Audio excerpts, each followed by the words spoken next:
ကောင်မလေးကယောက်ဟာဘသူမှမသိအောင်အစိတ်ပြင်းနဲ့မွေးတကောင်ကိုထုတ်ယူပြီးတက်မှုရဲ့သမီးထေသူရဲ့အချင်းအိမ်သေးကိုခိုးထည့်လိုက်ပါတယ်တက်မှုသမီးကများကြောက်လန့်တကြားအော်ဟစ်ပြီးမြေကြီးပေါ်လဲကျသွားတဲ့အခါမှာတော့တက်မှုကတွတ်လူတွေကိုချက်ချင်းပဲမွေကိုဖယ်ရှားဖို့အမိန့်ပေးလိုက်ပါတယ်မွေကတွတ်လိုပြန်ထွက်သွားပြီမဲ့ဒေါသချောင်းချောင်းထွက်နေတဲ့တက်မှုကအဲ့ဒီကောင်မလေးကိုလက်သီးနဲ့ထိုးပြီးမြေပေါ်လဲကျသွားအောင်လုပ်လိုက်ပါတယ်အန်ဒီရဲ့ရှိသောထောက်ကြောက်တက်မှုကကောင်မလေးကိုအန်ဒီရဲ့ရှိတဲ့နေရာတစ်ခုမှာပိတ်လောင်ထားဖို့အမိန့်ပေးခဲ့ပြီမဲ့သူကိုယ်တိုင်တောင်မသိလိုက်တာကတခြားလူတွေအများကြီးပါအဲ့ဒီနေရာမှာပြီးမိသွားကြတာပါပဲအဲ့ဒီအချိန်မှာအပေါ်ကနေတက်သားစီပိုင်းတစ်ခုပြုတ်ကျလာပြီးကွဲထသွားတဲ့အခါထောင်ပေါင်းများစွာသောအစိပ်ပင်းမွဲတွေဟာစီပိုင်းတဲကနေဝုန်းကနေထွက်လာပါတော့တယ်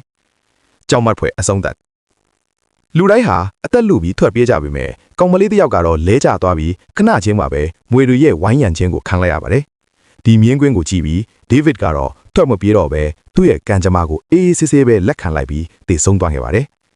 နောက်ဆုံးမှာတော့အန်နာနဲ့ဗစ်တိုးရီးယားဆိုရဲ့မိန်းကလေးနှစ်ယောက်ပဲကြံပါတော့တယ်ဗစ်တိုးရီးယားကတော့လှေကားပေါ်ကိုပြေးတက်ဖို့ကြိုးစားပေမဲ့မွေတွေရဲ့ဖမ်းဆီးခြင်းကိုခံလိုက်ရပြီးအသက်ရှူကြက်ကတည်ဆုံးသွားခဲ့ပါတယ် NRC ကိုမွေတွေတရွေ့ရွေ့လာနေတဲ့အချိန်မှာတော့သူမဟာတချင်းတစ်ဖူးကိုစတင်တီးဆိုလိုက်ပါတယ်အဲ့ဒီတချင်းတန်ကမွေတွေကိုမိန်မောသွားစီပြီးသူမကိုရန်မပြုတ်နိုင်အောင်တားဆီးနိုင်ခဲ့ပါတော့တယ်